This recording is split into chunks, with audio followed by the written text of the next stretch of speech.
Good morning, good afternoon, good evening, everybody. I'm just seeing the numbers increase. The room has just been opened, so just give us one more minute to start so we can make sure we have enough people online.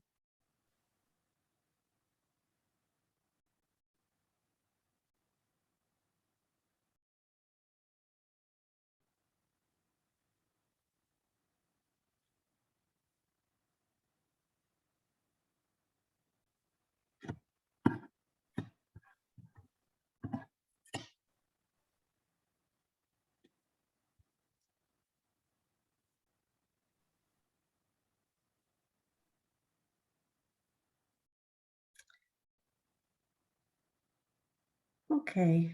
I'm sure there will be more people joining as the time goes. Thank you for those who are introducing themselves in the chat box. That's a great way to introduce yourselves to those who are participating. So good morning, good afternoon, and good evening again. My name is Makiko Taguchi. I am the Agricultural Officer with FAO, Plant Production and Protection Division, and I serve as the focal point for CactusNet, the international technical network on cactus, pear, and cochineal.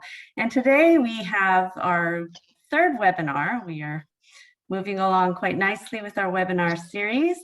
And we have a very special day. We are also celebrating the International Year of Fruits and Vegetables. So we are talking today about the benefits and nutrition and uses of Nopalitos. And we have other special announcements today. So I'm very pleased to be able to have this meeting today. So without further ado, we'd like to ask Dr. Carmen Sáenz, who is a professor at the University of Chile and who is also the general coordinator of CactusNet, to open us up. Carmen, you have the floor. Thank you, Makiko. Good morning, good afternoon, everyone. Welcome to this new webinar organized by FAO-ICARDA CactusNet about Nopalitos in the International Year of the Fruits and Vegetables. This is an opportunity to learn more about a vegetable that can start to be part of the diet of many new countries. At a time of pandemic, climate change, and increasing poverty in many countries, this easy-to-grow plant can help fight hunger in many areas of the world in the last years. In the last webinar, Dr. Dubé made a magnificent presentation about the Nopala forage, and today two experts, Dr. Ana Lidia Vigueras from Mexico and Dr. Maraina David, will make us to go ahead.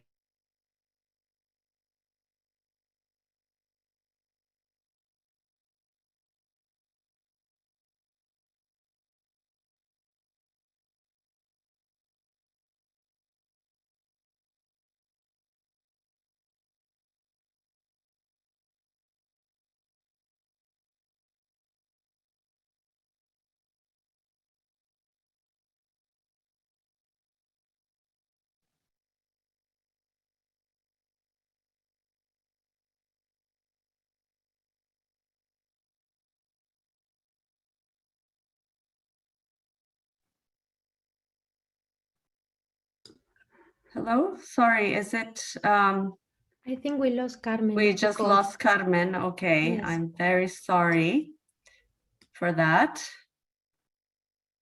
Maybe she has some connection problems. Okay, that is very unfortunate. Let's see, we see Carmen.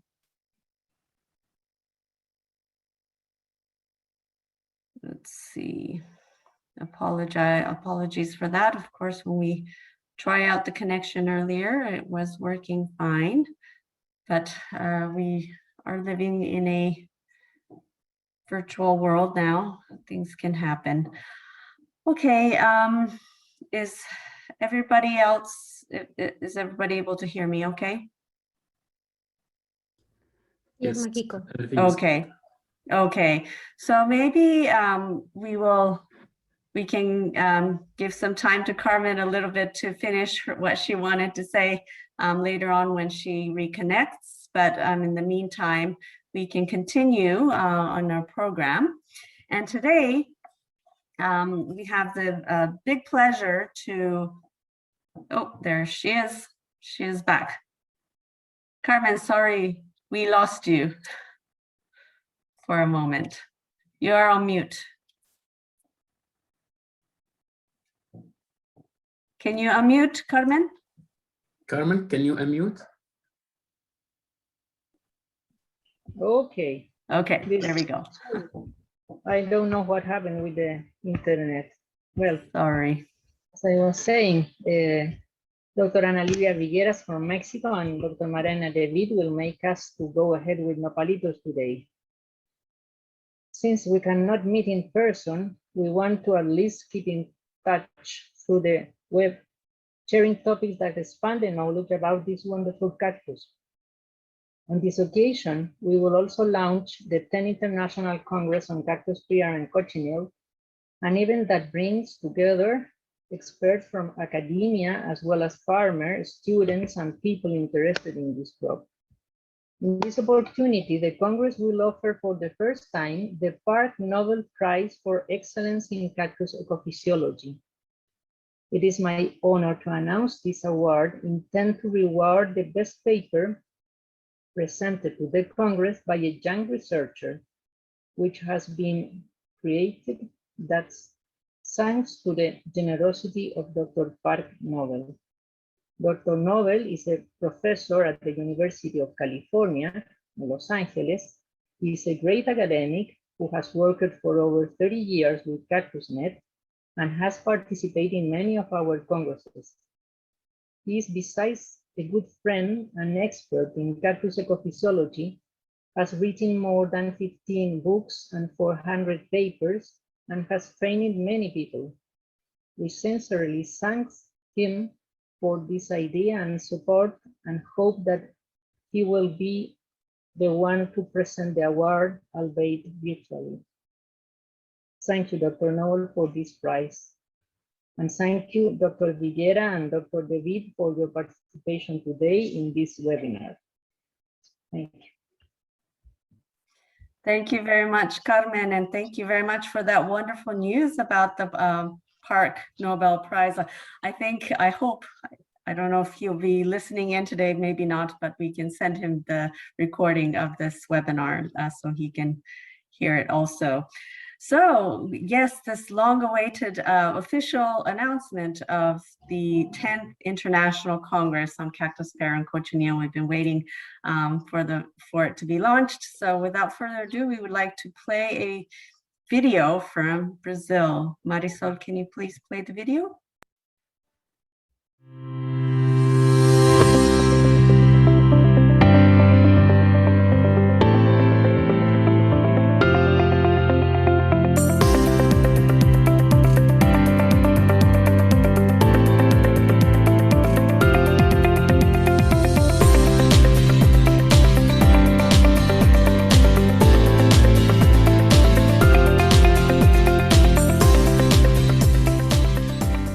Eu quero aqui cumprimentar a todos que estão presentes nesse evento de hoje, na abertura desse evento da CactusNet. Quero aqui, como presidente do Congresso Internacional de Palmas e Cactos a ser realizado no Brasil em março de 2022, colocar aqui para vocês a satisfação imensa que nós temos de sediar esse grande evento aqui na Paraíba. Sabemos de todas as dificuldades na questão da pandemia, mas temos certeza que daqui para lá temos um ano pela frente, estaremos com as pessoas todas imunizadas, todas vacinadas, para que possamos fazer um grande congresso no nosso país. Quero dizer a vocês que em 2007 realizamos o 6º Congresso Internacional de Palmas e Cactos, que também aconteceu aqui na Paraíba, o qual eu também fui presidente desse congresso. Em 2010, tivemos presente lá em Marrocos, né? Depois tivemos um outro congresso que aconteceu na Itália, esse não marcamos presença. e tivemos presente companheiros nossos que foram até o Chile também, no congresso no Chile. É muito gratificante para nós esse retorno do Congresso Internacional de Palmas e Cactos, né, através da FAO, da CactusNet, do ISHS, de tantos outros parceiros, da realização novamente aqui no Brasil. O Brasil, o Nordeste brasileiro, que tem uma das maiores áreas de palma plantada do mundo. É o maior semiárido do mundo, é o mais populoso e temos aí a palma com um objetivo, uma finalidade muito grande que é no uso animal. E para isso temos diversas tecnologias já que vocês vão poder ver, presenciar o que está sendo feito aqui no Brasil a respeito e principalmente depois do Congresso de 2007. A Palma do Brasil tem dois momentos, antes e depois do Congresso que aconteceu em 2007 no Brasil.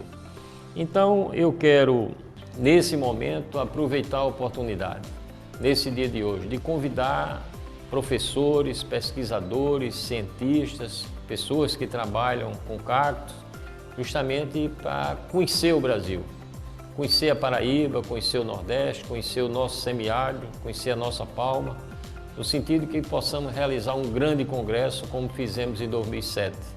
Em 2007 tivemos a presença de 52 países, tivemos a presença de 98 estrangeiros que estiveram aqui, de todo canto do mundo que vieram aqui para conhecer o nosso Nordeste, a nossa Paraíba, o nosso Brasil. Em março de 2022, com certeza a vinda de muitos que fazem a palma, os cactos, no mundo inteiro. Então aguardamos vocês, sucesso nesse evento no dia de hoje e tudo de bom para vocês.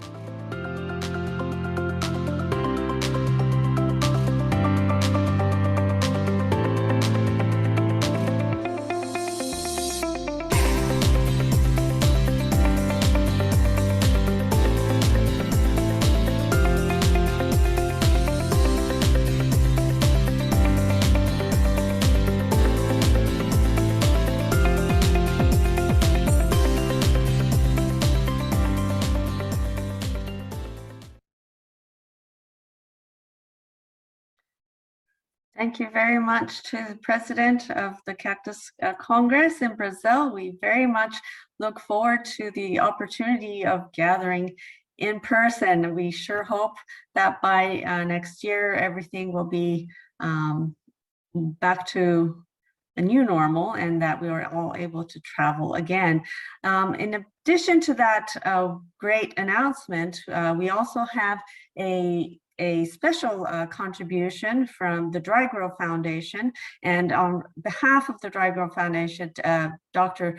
Jose Dubois from the University of Florida will be presenting about dry grow. Jose, you have the floor. Thanks, Makiko. And it's Dry Grow Foundation. It's a non-profit organization. And the founder of Dry Grow, Mr. Walter Scrooge, he had the vision. The world has 40% of dry lands, 2 billion people live in these areas. And his vision is to help, 10 million people in the next decade in those communities using cactus as a tool. So Dry Grow is very proud to be a sponsor of the 10th International Congress on Cactus and Cochineal. And Dry Grow was very generous to offset the costs of abstract submission. So you'll be able, and by the way, today we are starting the abstract submission to the Congress, and you'll be free of charge, no charge, and Dry Grow is proud to sponsor the Congress. Makiko, I have not used a lot of the time because we do have a short video that highlights some of the recent activities of Dry Grow Foundation, and I would like to ask to play the video. Thank you very much. Dry Grow Foundation has a mission to create resilient communities in dry regions of the world. Cacti are among the most resilient plants, and they thrive in semi-arid environments. Cactus can grow where other crops cannot, and is able to produce valued biomass that can be used in different ways. Cacti produce energy-rich fodder to nourish livestock in drylands, and livestock produce animal source food to nourish people. cactus can also produce fruits, vegetable, oil, and medicinal products that are important to establish a green economy in rural areas of the world. Using cactus, dry grow mission to develop resilient communities in drylands can be accomplished. Our goal is to help 10 million people in semi-arid regions in the next decade, using cactus to build the communities. We are pursuing this goal by carrying out research and development projects in different regions of the world. DryGrow developed novel protocols to micro-propagate improved cactus varieties. Our biotechnology laboratory is based in Sicily, Italy. We have the best varieties of cactus in our collection, and we are able to propagate and ship them to countries needing the improved genetics. In this micropropagation process, plantlets are free of pests and diseases. Therefore, it is a safe approach to send cactus improved varieties for regions willing to use them. DryGrow already shipped improved varieties for several countries, including Ethiopia, Mozambique, South Africa, India, and others. In our collection, we have varieties that are resistant to Dactylopius opuntii, a major pest devastating cactus across different regions of the world. We also have improved fruit varieties that could be used in some regions. Besides the improved varieties, DryGrow recognizes that some cactus might pose a risk as invasive species.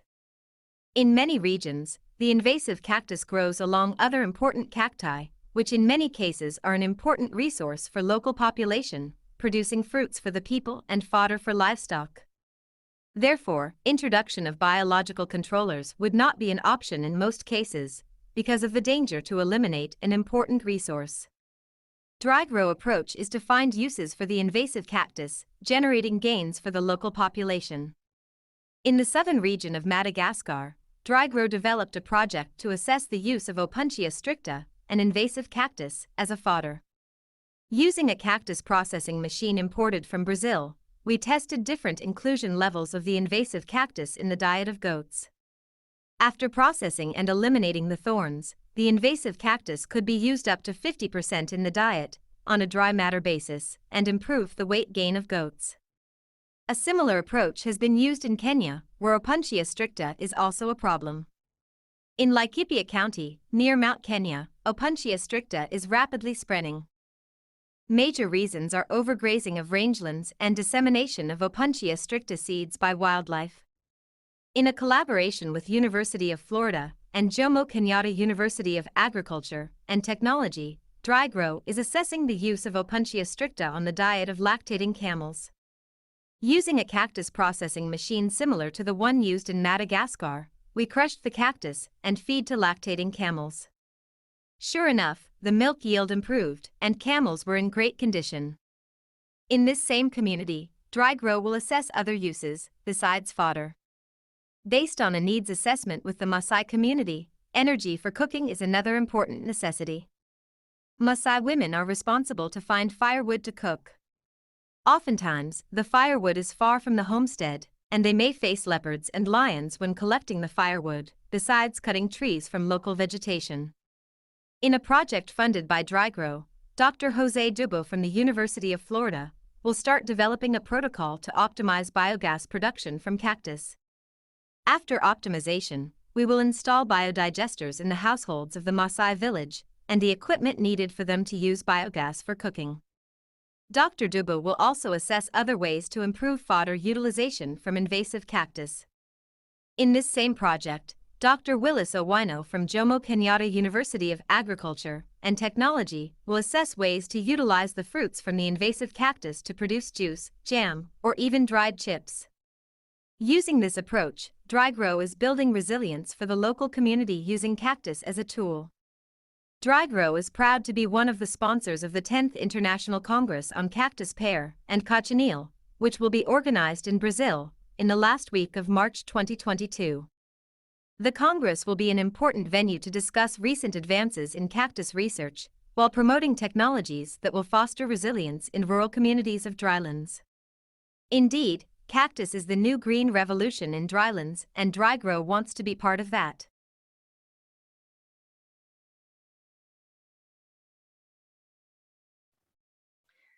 Thank you very much to Jose and Dry Grow Foundation for that excellent video and presentation, and the sponsorship for abstract submission for this Congress, which is a very a big part to many of us who are here today, I think, that will really facilitate participation to the Congress. So cactus is one of the most versatile crops that I've ever encountered. Apart from just what we saw in terms of fodder use, of course, it has many benefits for human consumption. And today we wanted to focus on the aspect of the use of Nopalitos, which is the pads. You can see, back here, the young cladodes, pads of cactus that can be used for human consumption. And today we'll have two excellent speakers. We'll first start with Dr. Ana Lilia Vigueras, who is a research professor at the Department of Botany and Zoology, Biological and Agricultural Science at the University of Guadalajara in Mexico. Thank you, Ana Lilia, for being with us today. You have the floor. Thank you, Makiko. Thank you for all. Good afternoon, good morning, good afternoon, good evening. Thank you very much for your kind presentation, kind presence. So let me share my screen. Oh,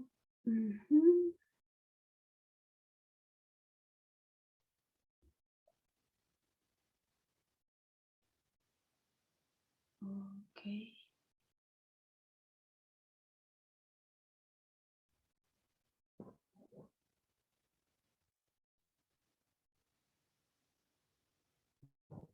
Can you see? It's loading. Yes? Okay. We see it now, but can you move it to the full screen mode? Yes. Okay, thank you.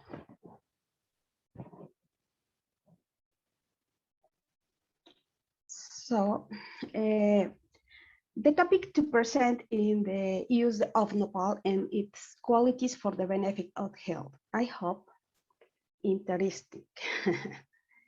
So let me. Okay.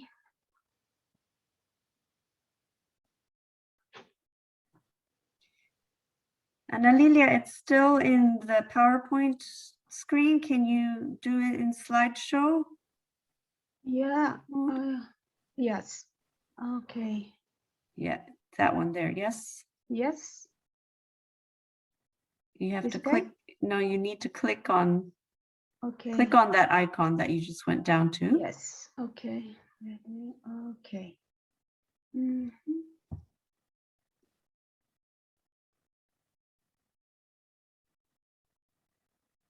I don't know what happened, but so. Is it frozen? No, my No. computer is okay. Okay. No, my computer is okay, but I don't know what happened. So, well. Well, we can see it. So can you go to the next Yeah. slide, maybe just Okay. to see if we can see it? Yeah.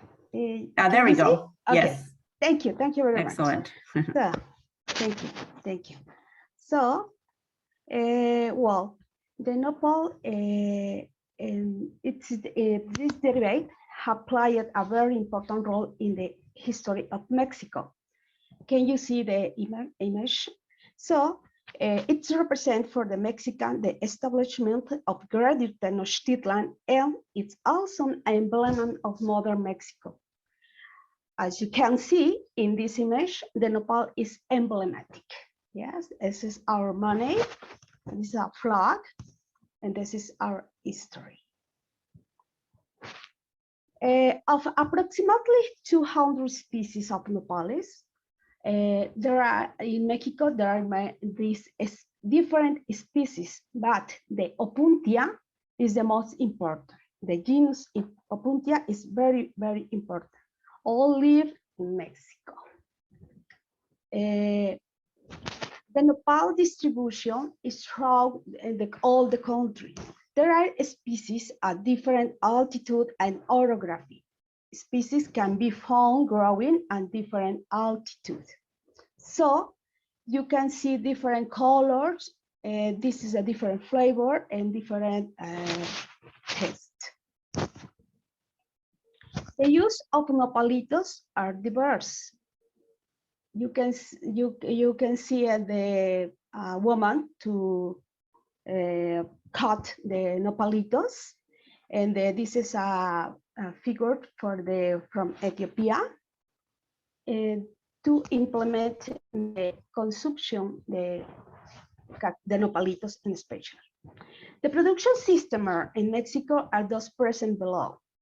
In the 2019, the production was more than this quantity, only in the 2 years ago.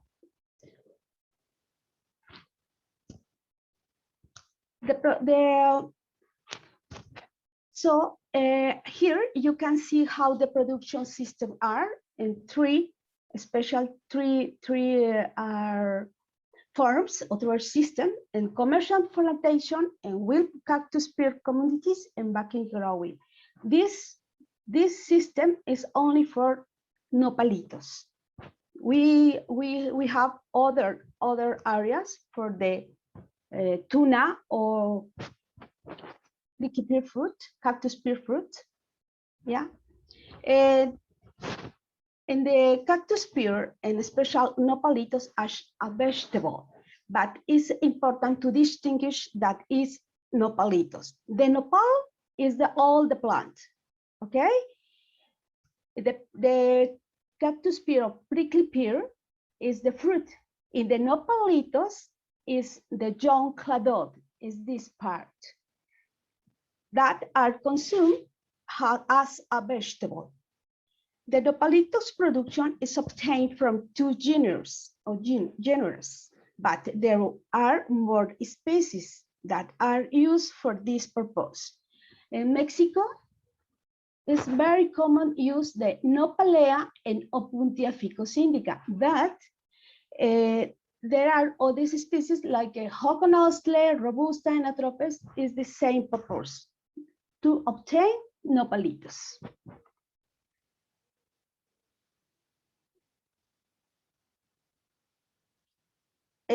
You can see some species and varieties from cactus pear used for Nopalitos, and a special ficus-indica. Our research development different varieties for different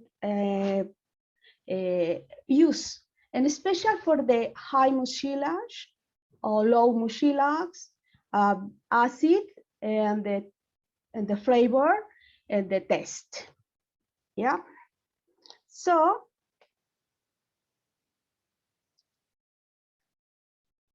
the production in Mexico, some species that have been selected for the production, and especially the last 2 years ago, the Nopalito production increased every year. Why? Because we in Mexico, there are more population increase every year. So until 2019, production was 800,000 tons per year. With the market value is this value. Here it shows how the cactus should be harvested and cleaned. This activity is very common in the local markets. You need to cut with the knife. This is the size, special size, because it's more, see, if you cut more large, maybe it's more fiber or more, no, it's no good for the consumption. So you need to peel the Nopalitos, and the Nopalitos is easy for eating. The Nopalito marketing is more important economic in Mexico. Why? There are companies dedicated to design and sale of the Espinadora machine for clean Nopalitos. Here it shows how the machine cleans the Nopalito from the thorns and glochids. Yes, the Nopalitos now is clean. This is the email for the, if you want contact for the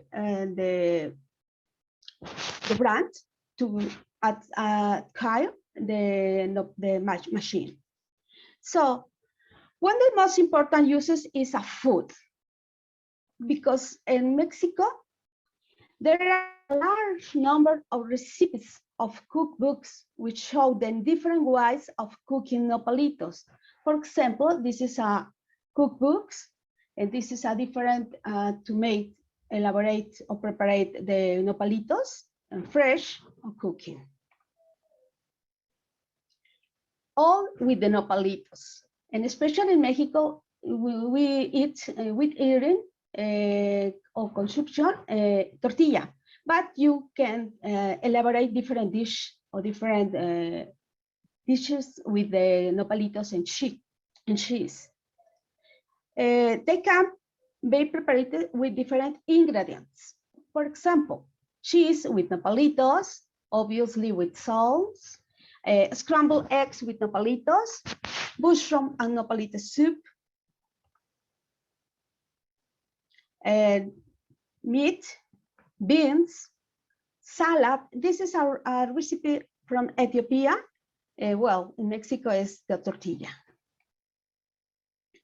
But you can include in the other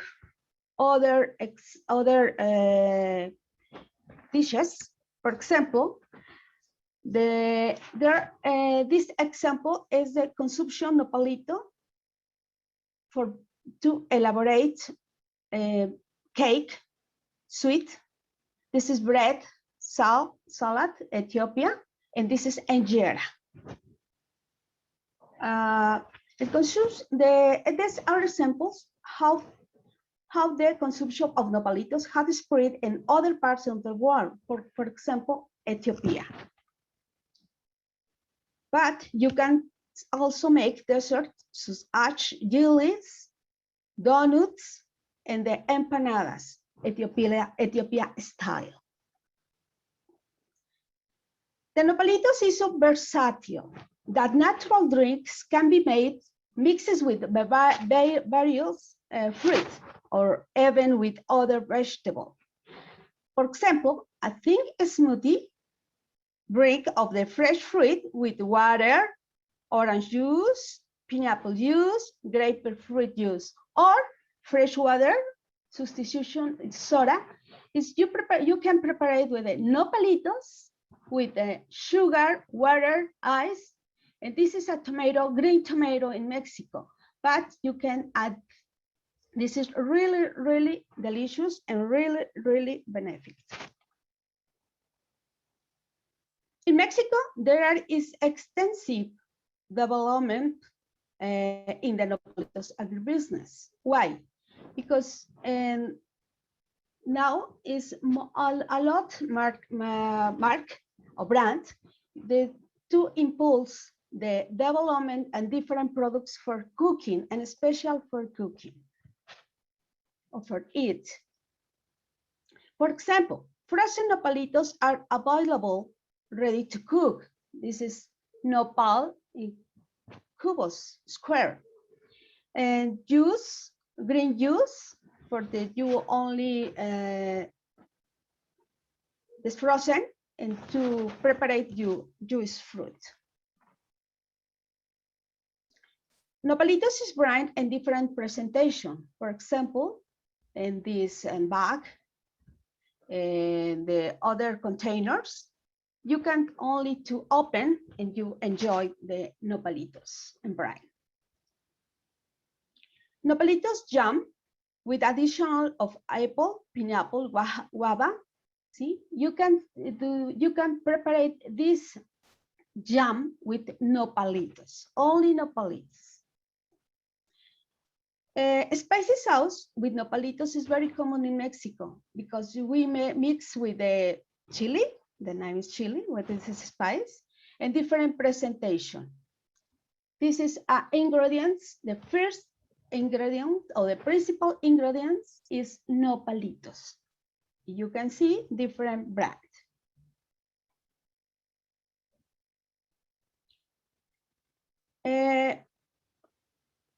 There are also various presentations for cookies and chips. This is very common in supermarket. This is a chips. This is a cookies, and this is the tortilla dehydrate. The name is tostada with cactus and special Nopalito. So it's cream and pork click made with the Nopalitos. For example, you can see this is a presentation. This is amaranto and mixed with the Nopalito and ice cream Nopalitos. This is a popsicle. Yes, really, really delicious. It's sweet. When you image the Nopalitos is not good because it's a lot mochilas. No, when you prepare this form, the mochilas is no matter. Nopalitos best drink, which are able to the consumer. In case you don't want to prepare the juice or smoothie, you can only buy in the supermarket this beverage with Nopalitos. This is a juice Nopalito or juice Nopal, and this is other beverage is yogurt with Nopalitos and the other fruits. For example, pineapple and a vegetable, celery. And this is other presentation. This is more expensive because this is organic juice, yes, and artisanal juice. This is more expensive. So development continues. Thus, there is already beer made with Nopalitos. Yes, what is incredible, which by the way is very, very delicious. Beer Nopalitos really is interesting taste. You can try. In the cosmetic industry, you have a variety option for facial or body creams, lotion, and soap. For example, this is a body cream. This is a Nopalitos from soap. This is other presentation. The Nopalitos are the main ingredients. They can also be combined with the other plants. For example, aloe vera, cucumber, cinnamon. So it's only ideas. This is other presentation with the elaborate to soap, soap with Nopalitos. So the industry and for the cosmetic is not only for the soap, also shampoo with Nopalitos. This is a presentation, the lotion for the body cream, facial cream, mask, facial mask. And the new products are being in development every time. For example, makeup removers with the active ingredients of Nopalitos. It should be noted that these products are patent. All the products are I present is a patent. So, what you ask, what is the benefit or what is the nutritional benefit? Well, the nutritional benefit, the Nopales have functional compound for the body. Both fruit and cladodes are important source, among which fiber, hydrocolloid with the mucilage, pigment like betalains and carotenoids, minerals, for example, calcium, potassium, and vitamin C. And these other health benefits. If I resume, see, this consumption of Nopalitos really benefit the human being. These are some its benefits. for the digestion, helps to prevent skin, lung, and oral cancer, and all these benefits.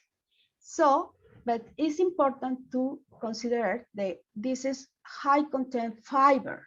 Take care, because if you eat a lot, too much, is maybe, yes, you are diarrhea.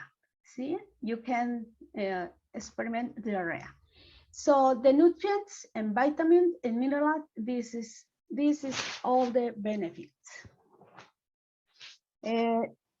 It's considered, the other benefit is considered an anti-inflammatory, and if the flowers are used, the dysentery can be avoided.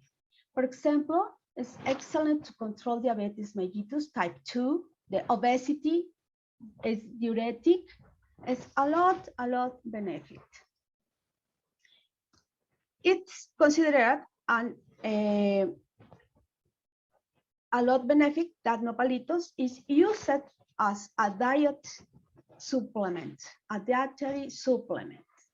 For example, in juice or pills. Ana Lilia, you have 2 minutes. Yeah, okay, thank you. So the Nopalitos capsule is very common to sell in the different markets. So the science discovered that after 6 months of supplying Nopal power to a group of women with osteopenia and condition characterized by decreased bone density, hypercalciuria, excretion of the calcium for the urine disappear. This is the research to this investigation. So el equivalent, the 100 grams the tortilla apports to 81 milligrams of calcium, but the dry nopalito, the same quantity, provides 400 milligrams of calcium. It's a main calcium. This is a different products to promote the product to 3 times more calcium than milk, more fiber. So it's too important to use if you drink help when you have a hangover. After having drunk alcohol, mucilage protect the stomach, reducing discomfort. And resume. This is all the benefits of Nopalitos. Yes, you can eat the Nopalitos, it's no problem. So thank you for your attention, and please eat Nopalitos. Thank you very much. This is my email. Thank you, Ana Lilia, for that very interesting presentation. This is after lunchtime for us here in Rome, but it still makes me hungry. Yes, I know. For some of those products. I see also, thank you for those who are posting the questions in the chat box as we move forward with the presentations. We will address those questions at the end. Hopefully we'll have enough time to address all of them. We'll do our best, but some of them maybe are answered during the presentation, and then maybe Maraina can also address some of those questions as well. So without further ado, I would like to welcome Dr. Maraina David. She is the Associate Professor at the University of Free State in South Africa. And she is, can you turn your camera on, Maraina? I hope you're there. There we are. Okay, we can see your face now. So she'll also be talking about the perspectives in Africa. Please go ahead, Maraina. Thank you, Makiko, and also to Munir. I'm going to share my screen. Okay, can all of you see that? It takes a little bit of time. No, it's not loading yet. Okay, let me try it again. Okay.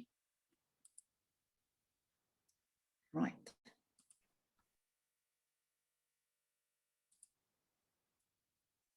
It's loading, yes. Okay, we see your PowerPoint screen now. If you can change to slideshow mode.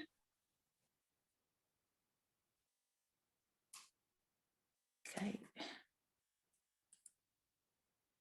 Right, and I Yeah, you're just want not to on the. switch off Yeah, my video.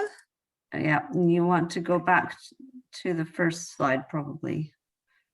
I don't know which slide you're on, but you're. Okay, I'm actually on the second slide. The first Okay. one is my title. And it's, let me see if I can do it quickly. Yes. Okay, it is right. Okay, so maybe I should continue, otherwise I'm going to waste precious time. Yes, please go So, ahead. yes, so the title of my seminar or my talk is to the evaluation of Nopalitos from South African cactus pear cultivars for human consumption. And as you've heard, I am Marina de Wit, and I am working at the University of the Free State here in Bloemfontein. And I've been involved with cactus pear research since 2006, and I attended my first Congress in 2010 in Morocco. So first of all, a good afternoon to everyone. It is now almost 4 o'clock in Bloemfontein, and it's a privilege to present today, and especially with a good colleague and friend, Anna Lilia. So to continue with Anna Lilia's topic, I would like to elaborate on the evaluation of Nopalitos that we've done here in South Africa. So we've done 3 studies where we evaluated the morphology, the physicochemical, and the sensory quality of Nopalitos from some cultivars. We evaluated cooking methods as well as some product or recipe development.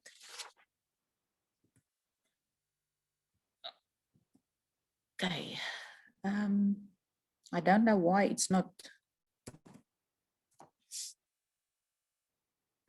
continuing. Sorry.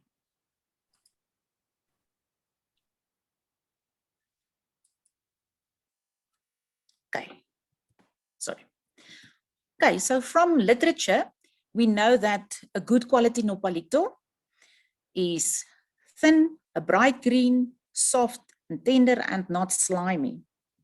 But unfortunately, Nopalitos are mainly used in the South American countries, and in order to establish cactus pears as a multifunctional crop in South Africa, we need to explore other uses, such as a vegetable source. Currently, cactus pears are mainly used as animal feed, while the fruits are eaten fresh.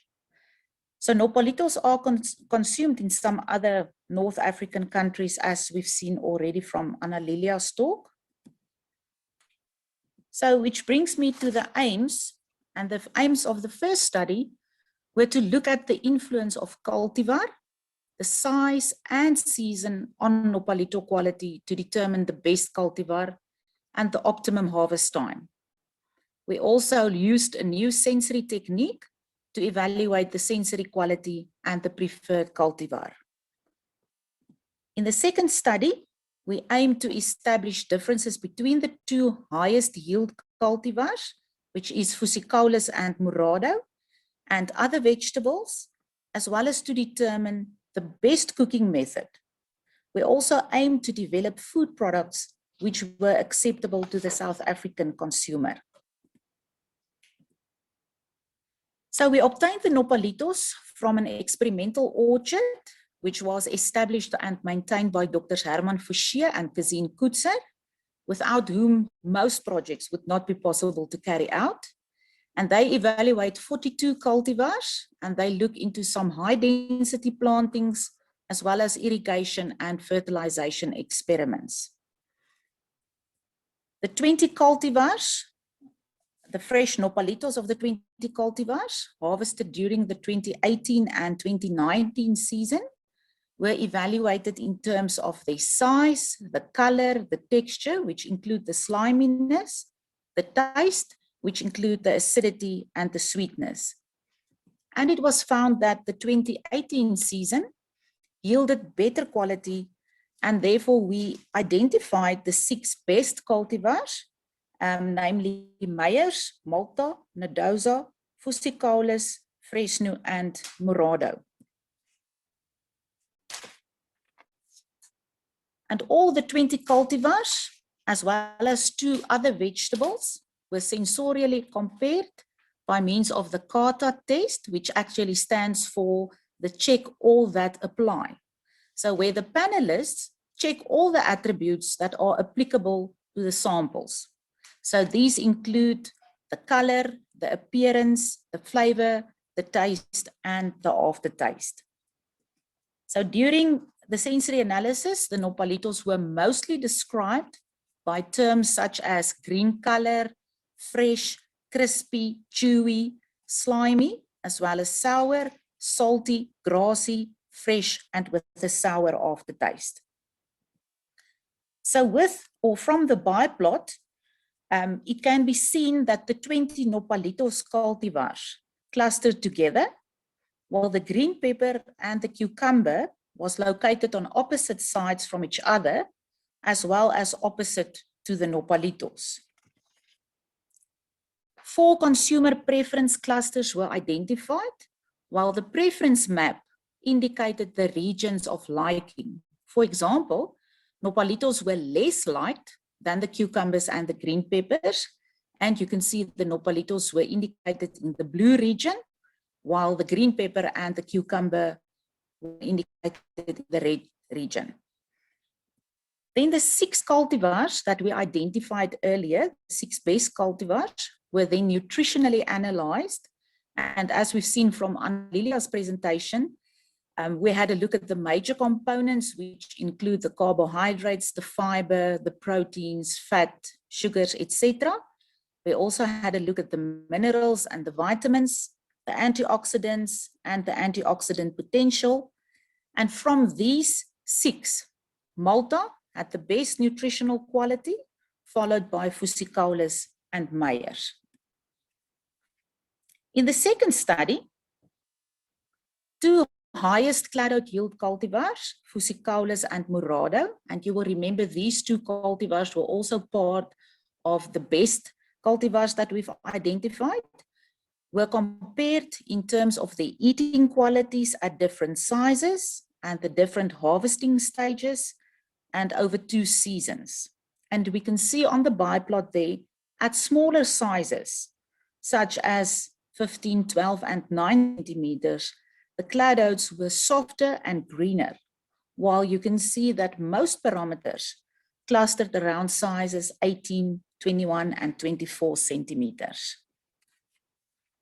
It was decided to test different cooking methods. Oh, sorry, let me just get to the previous slide.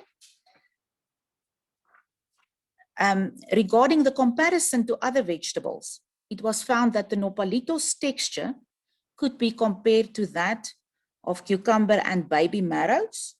The taste was more sour than tomatoes, and it was as sweet as celery, green pepper, and green beans. It was also decided to test the different cooking methods using Nopalitos and green peppers for comparison. And the Nopalitos and the green peppers were roasted and boiled, as well as microwave cooked for different times, as well as shallow fried. And it was found that the hardness was the same for all cooking methods. And only a short cooking time was required.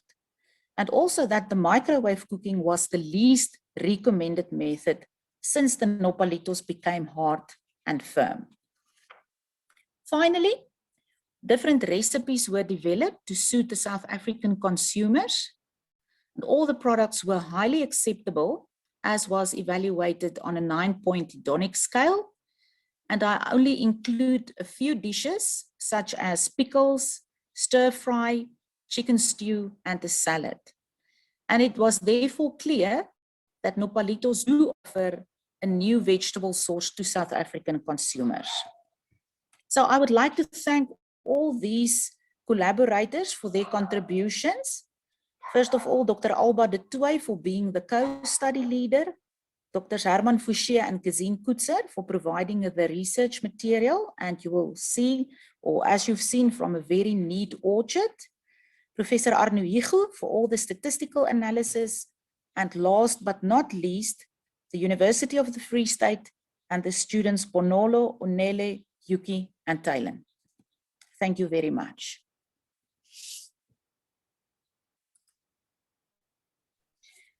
Thank you, Marina, for also very succinct but very informative presentation.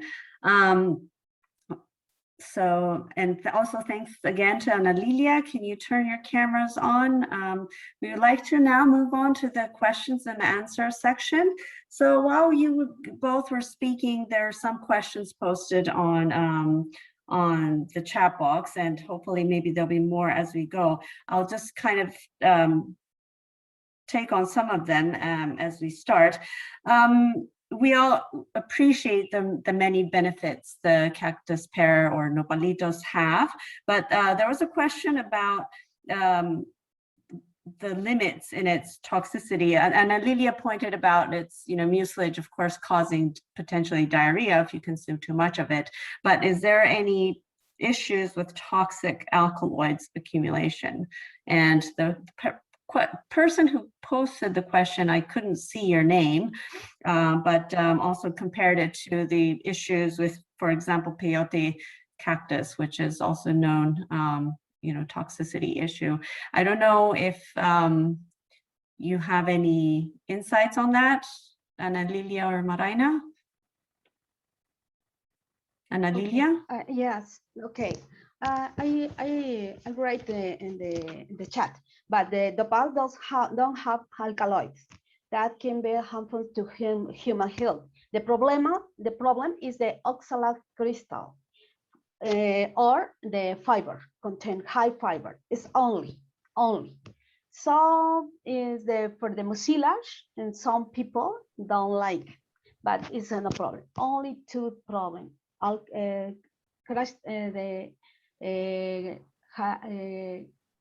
Crystals, oxalate crystals, only for me. So if the nopal there is alkaloid, no. The alkaloids is the other cactus. For example, the Fofora Williamson in Mexico, and the San Pedro, or the Trichocereus pachanoid is in South America. This is a high container the alkaloid, but nopal, no, nothing. The young, the mature, no, nothing the alkaloid. Thanks for that, Ana Lilia. And there are some questions about the plant or the crop itself. Somebody earlier on was asking about the optimum rainfall for cactus cultivation. My understanding is that it's about 400 millimeters per year. Of course, you want a certain rain at a certain growth period of the cactus. Do you want, Ana Lilia, do you also want to answer that question a little bit more? Yes. In Opuntia, there are varieties, and special Milpa alta, Atlisco, and Copena B1. This is a modified, but the more common in the world, just dispersed in the world, is Opuntia ficus-indica, Copena B1. It's the more common, yes, because was the species more distributed for the Spaniards. Maybe if I can add to that, in the study that we did where we compare the two seasons, the 2018 and the 2019 season, we saw the better quality was in 2018, and that was the year that was a little bit cooler and drier than the 2019 season. So that's just an observation that we've made. Thanks, Marina, for that. I was just typing in the chat box. I'll just hit the send button now. We had published, the CactusNet had published a book in 2017 called Crop Ecology, Cultivation and Uses of Cactus Pear, which I think is a very comprehensive book about the crop, which you can find through the link that I just posted. It's also available, it's in English, French, and Spanish, and we will be launching the Arabic version very soon. So please download the book and get more basic. It also includes chapters that Ana Lilia and Marina were involved in as well. So please do check that out. So I think, obviously cactus is a very resilient crop. It grows under very dry conditions, and therefore it's very suitable in places like South Africa, Mexico, and parts of Brazil. But in terms of the products and its use, you also shared different types of products, Ana Lilia. Are there any, you think specific varieties that suit better? In Marina's presentation, we saw the different cooking methods, with different varieties that have different outcomes. So I would assume that certain varieties would suit certain products better. But if you have any further comments, insights on that, maybe Marina, we'll start with you on this one.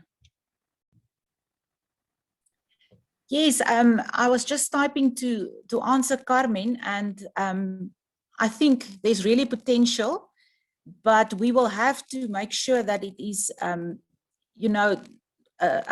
more dishes that are, or dishes that are more acceptable to the South African consumer. So things that they are used to. And I think that's why we've tried things such as stir fry or maybe a salad, etc. So it's really important, and we will need a lot of advertisement or advertising to get the consumers involved, because it's a new concept to them. So we will need a lot of advertising because they don't think that you can actually eat the leaves. They think it's animal feed, and they are used to eating only the fruit. So we need a lot of education for our consumers. That's a very good point. I think for most of us, unless you're from Mexico, you don't grow up being familiar with cactus as part of your diet. So there, I think, is a lot of need for sensitization and advertisement, as Marina just said, that can help in promoting the crop. So Ana Lilia, would you like to also make a comment with regards to that question? Oh, yes. Well, in Mexico, it's no problem for the consumption because we work with the nopal. Yes, it's very, very easy to the people eating the nopalito. So now when you try to introduce in the other country the nopalitos, you need to include in your own cooking. Yes, and our food. Yes, this is the best option. For example, my experience to Ethiopia is introduce the nopalitos in your food. Yes, because it is the other option. Yes, no option. This is the best option for me. Is my opinion. Okay. Thank you, Ana Lilia. So incorporating into your own cultural cooking, I think, is what you're saying. And so you had shared the example of injera from Ethiopia. I think is a very good example of that. And thinking of other fruits or crops such as kiwi, that was also not very worldwide known. Few decades ago, is now globally known and well consumed. So I think cactus also has very good potential, at least in the dry areas, as was earlier mentioned, I think by Jose. There are many billions of people living in dryland areas in the world, and there's a lot more possibilities for people to be consuming cactus and nopalitos. And in where I live, I am in Rome, Italy, and Italians do consume the fruit. And today we are focusing on the pads, but hopefully in the near future, we can also have a webinar about the benefits of the fruits, because that is a whole nother area of work that you guys are also involved, but many others are as well. Carmen was asking questions about the ice cream, because she also works on ice cream processing. Ana Lilia, whether the ice cream that you showed was, did it include like what was the ingredients of the the Nopalitos ice cream? Did it include water or milk, or what was in the ice cream product? Okay, the ice cream can be made with the milk or water. It's a matter because it's only different of the flavor. The taste is different, but it's delicious. Both is delicious, no problem. So. Yeah, so it's whether it's a sherbet or ice cream, they can both be good, I guess, is the answer. I'm seeing there are a few more questions that just are coming in. Sorry, it gets harder as things get. A question from Nelson, is nopal the food of the future? What are its advantages over other foods? I think it was somewhat described in the presentation, but maybe you want to have comments on that. I am also inviting, Carmen or Jose or Munir, if you can turn your cameras on too and chip in if you'd like, be our guest here. So what do you think? Is it the food of the future? Who wants to start on that one?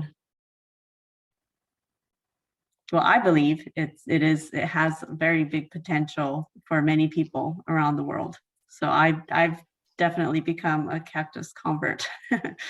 So yes, it's the new green revolution, Makiko. Yes. In drylands. Yes, exactly. So not only food directly for us to eat as nopalito or fruits, but also as we feed livestock, and then we, drink the milk or eat the meat. That's also food, right? So yes, that's definitely yes. Yes, directly or indirectly. It is definitely a big contribution that cactus can make. Carmen, did you want to say something? Yes, as you said, Makiko, I think that cactus and Opuntias are a versatile crop, really, and we can eat it by different weights, and also animals and human. And there are some special products that could be named as super foods, really. The power, for example, the power from the fats are a concentrate that can be added to our foods and to enrich with dietary fiber or calcium or potassium, and it's very, very good contribution. Yeah, I think that is good for the future. Climate change, the rain is not so abundant, and I think it's a very good option for the future.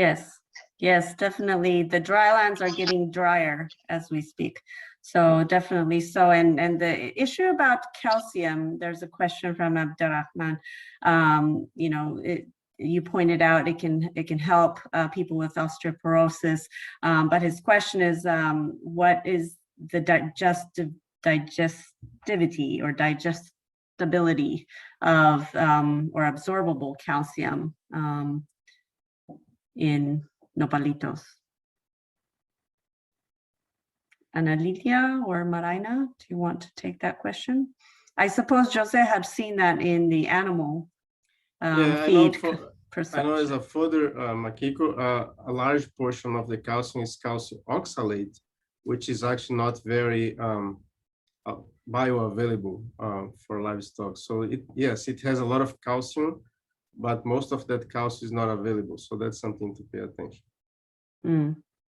Ana Lilia, do you want to comment in terms of human consumption? I don't know exactly how this the part is absorbed, but if you want, I can share the paper for this activity, because I don't have specialty for this topic. Sorry, I'm sorry, but it's no problem. I share the paper. I have.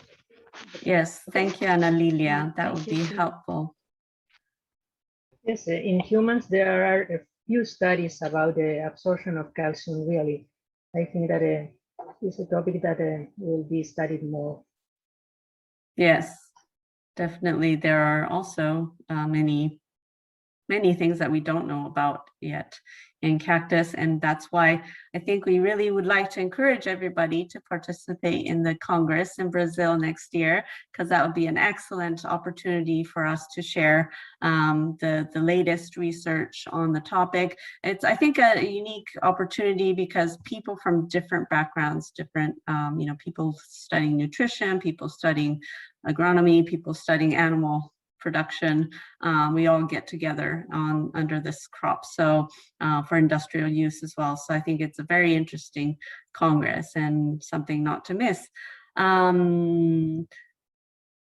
Also, going a little bit back to the basics, there was at the very beginning, somebody was asking about, was wanting to know more about improved varieties. And someone was also asking about, are there spineless cactus? And we know there are. So maybe one of you can talk about the different varieties that are currently available in different parts of the world. Anyone wants to talk on this topic? Jose? Yes, sure. Okay, and then Marina. There are different improved varieties. For example, in South Africa, the bourbon collection, it's an amazing collection for fruit and fodder production. In Italy, there are many different varieties. In Brazil, in Mexico, different places. And it really depends on the main purpose, if it's fodder or if it's fruit production. So there are different varieties for each one of those. We know that recently we have a major issue with Cochinio, Dactylopis, Opuntia in different regions of the world, including Brazil, Morocco, Ethiopia. And so there are some varieties that are resistant to that Cochinio, and those are, some of the ones that we are using a lot in Brazil, and actually Dry Growth Foundation also is multiplying that one for different places. So yes, there are different varieties, improved varieties, spineless varieties. By the way, in Brazil, most of the varieties are spineless, and depending on the use, there are different options. Thanks, Jose. Marina, you wanted to add? Yes, I just wanted to add to Jose talking about our cultivars. So we are looking into 42 different cultivars. The problem on our side, because Nopalitos is quite a new thing in South Africa, we have to evaluate those available ones in terms of the sliminess. So part of evaluating all 42 cultivars was on the one side to determine which ones contain low contents of mucilage and low viscosity mucilage for eating quality. And on the other hand, we wanted to know which cultivars contain high amounts of mucilage that we can use in for other functional properties. So yeah, and I think we are very much in awe of some of Brazilian cultivars which are cochineal resistant. And yeah, so that's basically what I want to add. Yes, thank you for that. I think, yes, it definitely helps to think about the different tastes from different cultures. Different countries have different tastes, and being Japanese, I'm used to many different kinds of slimy foods, to be honest, but maybe not so much in other countries. So definitely that's something that can be looked at through varietal differences, that's for sure. And then in terms of spine versus spineless, whether it's for human consumption or animal feed, I think that also contributes in its ease of use. There are ways to deal with spines. You can burn them, you can mechanically chop them to be fed to animals so that they don't get injured in consuming them. But definitely, as with any crop, a proper varietal selection should be done wherever you're growing your cactus, I think, and that's something personally I've been wanting to do more work on in terms of better understanding the different varieties that are grown in different parts of the world. it is, as Ana Lilia mentioned, it is a plant originating from Mexico, but it is now grown in all over the Americas and in parts of Africa, parts of the Middle East, Mediterranean countries, and now also moving into South Asia as well. So it is a crop that is now being grown in many parts of the world, mainly, of course, in the dry areas. So there are different varieties, but we do need more work on breeding, and that's another element that I think as cactus community, we would like to see more younger people interested in cactus breeding. Let me see if I've missed any more questions.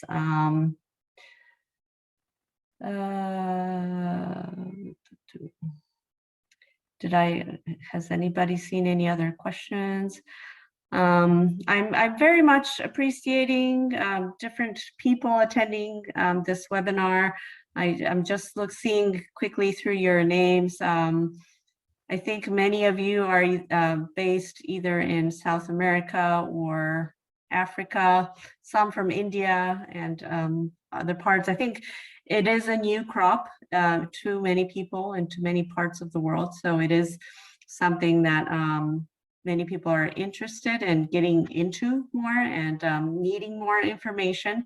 So I really do hope that this webinar series that we've initiated through CactusNet will be of help and support to all of you working with cactus in the field or are interested in getting into cactus production. Let's see. I am not seeing any additional questions. I've seen some comments. Thank you very much for all of your comments and interests. I see one from Mohammed asking, Banani, asking what FAO can support in cactus promotion. FAO, along with ICARDA, we've been supporting CactusNet since the 90s. And this is one way we support cactus promotion, is to support this network. And as we are a technical organization and not a funding organization, it is very difficult for us to help different people financially on the ground. But we have been involved in various projects in some countries that is looking at the situation of cactus more recently, for example, in Morocco that Jose mentioned, with dealing with the cochineal problem. Also in Ethiopia, we're doing some surveys and studies in Algeria, in the northeast Africa, North Africa regions. So we'll be sharing those in the near future also.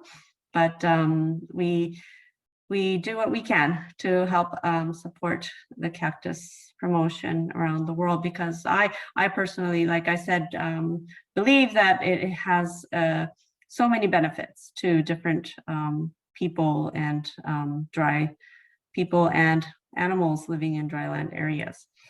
So, Makiko? Yes, Can I just Joseph, please. interject? It's just to remind everybody that abstract submission is open and we'll be receiving the next 2-3 months. And so go ahead and start registration and everything. And we'll be waiting for everybody in Brazil for a great Congress. And now I was chatting with Dr. Nobel, Carmen, and I told him, well, this will be the Cactus Nobel Prize. Huh? So yes, we'll have our own Nobel Prize. That's our Cactus Nobel Prize. So that's a great opportunity for young researchers to make a submission on the ecophysiology of cactus.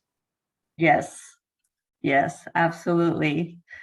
So we have a few minutes left, but I would like to just leave those minutes to, last but not least, Dr. Munir Luhaishi, who is the co-director of a coordinator for Cactus Network and the representative from ICARDA. You have the floor.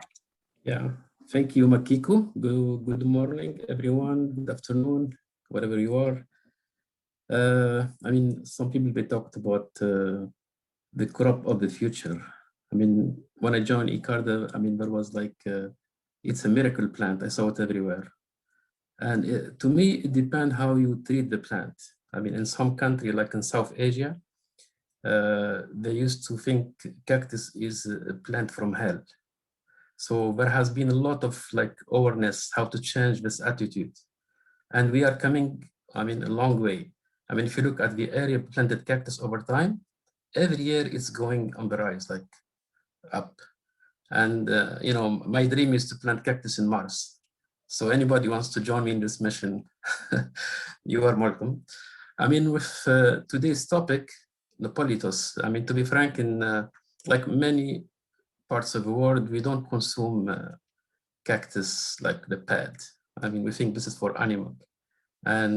But looking at the benefits, and there could be one day a change in behavior. So we need to educate the consumer about what are the benefits of cactus. And I'm sure it will come one day. I mean, people are now looking for, you know, diet which are healthy and they care about their health more than ever before. Having said this, I'd like to thank first our speaker today for their time and their information they shared with us, which every time we listen to it, you learn something new. So it's nice to hear. And I think, as you know, the year of, I mean, it's the International Year of Vegetable and Fruits, and cactus is one of them. So this is like, this webinar fits into this series which Makiko mentioned. And I look for your calendar because I'm sure for the rest of the year we'll be hosting a few more seminars like this. And the next one will be, we are targeting I would say the Middle East, North Africa, people who speak Arabic to launch the Arabic book. And maybe you can educate more people about the Nopalitos. Second, you know, it was mentioned by my colleague Jose, is about the upcoming Congress. And as of today, I mean, people can submit their abstracts. So I encourage you and your network. I mean, there are a lot of people who are not in this network, which you know. And so we have plenty of time to organize this, and you have time to prepare your abstracts. And I'm sure it will be not only rich, but a fun Congress to attend. And looking forward to see you all there. I mean, finally, I'd like to thank FAO in general and Makiko in particular for hosting this webinar. And I mean, it's not just this one, but the ones which we did already and the ones to come. And I'd like to thank all the people who attended. I mean, there are people who, like our colleague from South Asia, like India. It's nice to have them this time because we want to have representatives from all over the world. And this is the window or the way to do it. And thank you for your time. And I look forward to see you again in our next webinar. Thanks. Bye. Thank you very much, Munir, for those closing words. And I would also like to thank everybody for your participation. If you are not part of the CactusNet network, I would encourage you to join. I will post my email.